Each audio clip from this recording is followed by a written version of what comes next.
중동의 판도를 크게 바꿀 충격적인 소식입니다. 이란은 중국의 정찰 위성을 이용해 이 지역의 미군 기지를 감시했으며 이는 미사일과 드론 공격이 있기 전부터 이루어졌습니다. 알고 보니 바로 중국 위성이 이란이 중동에 있는 미국의 주요 군사기지를 겨냥하는 데 도움을 준 것으로 드러났으며 이 기지들은 전쟁 초기 며칠 동안 피해를 입었습니다. 제 이름은 알렉세이 피치입니다.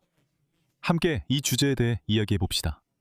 하지만 본격적으로 시작하기 전에 이 채널을 구독해 주시고 영상에 좋아요를 눌러주시며 어떤 댓글이든 남겨주시면 감사하겠습니다. 이것이 유튜브에서 이 영상을 더 많은 사람들에게 알리는 데 매우 중요합니다. 그리고 제 텔레그램 채널 피치뉴스도 꼭 구독해 주세요. 링크는 이 영상 설명란에 있습니다.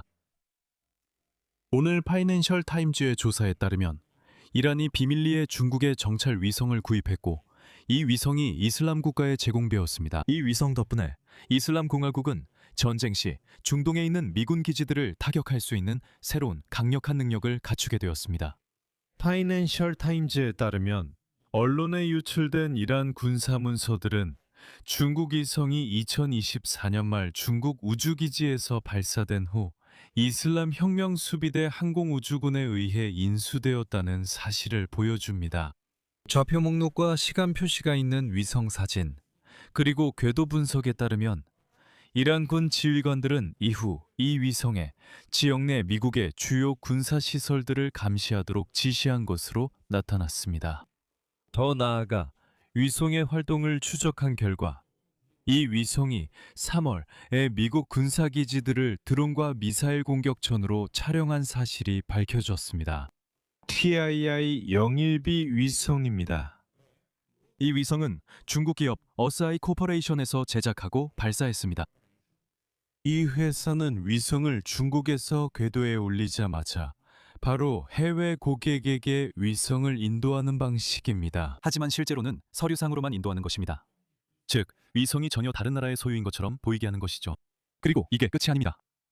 협정에 따라 이란 혁명 수비대는 상업용 지상국에 접근할 수 있는 권한을 부여받았습니다.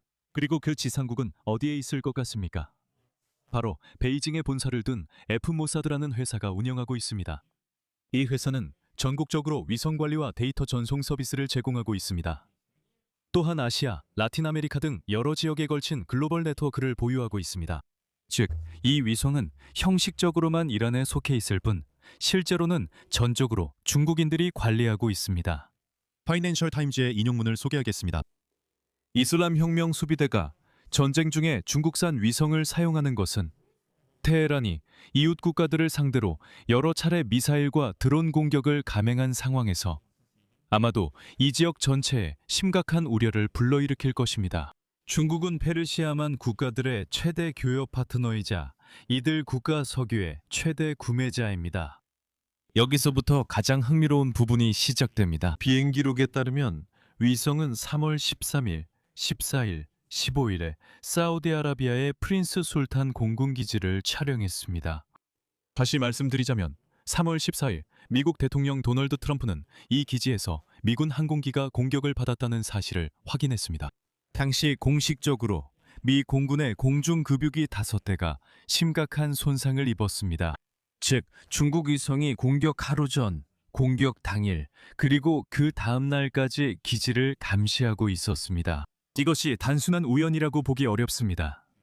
그런데도 중국 위성이 3일 동안 특정 군사기지만 집중 감시했습니다.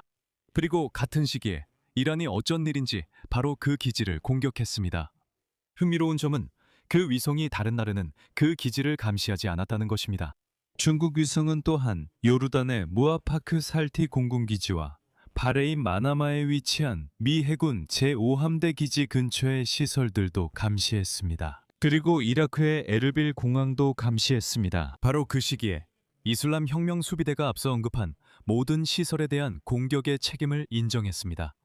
이 위성이 감시한 다른 지역들로는 쿠웨이트의 캠프 뷰링과 알리알 살렘 공군기지가 있었습니다.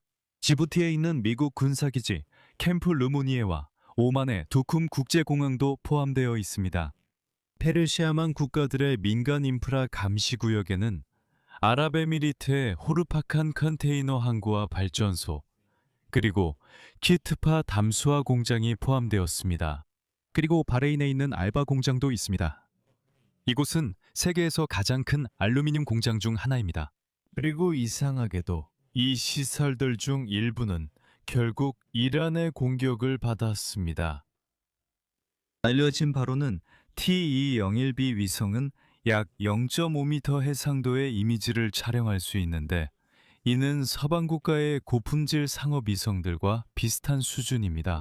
즉, 이란은 지상에서 군용기, 차량을 쉽게 식별할 수 있었고 무엇보다도 군인들이 각종 물체를 위장하려고 할 때 인프라의 변화를 감지할 수 있었다는 뜻입니다. 같은 시기에 이란 혁명 수비대의 최첨단 군사 위성인 노르3는 이란의 평가에 따르면 약 5m 해상도의 이미지를 촬영할 수 있습니다. 그 정도 해상도에서는 지상의 작은 물체들을 구분하기가 어렵습니다. 이전에는 이란이 해상도가 15m에 불과한 위성만을 보유하고 있었습니다. 그리고 아마도 펜타곤에서는 이란이 여전히 이런 구식 위성들을 사용하고 있을 것이라고 확신했을 것입니다.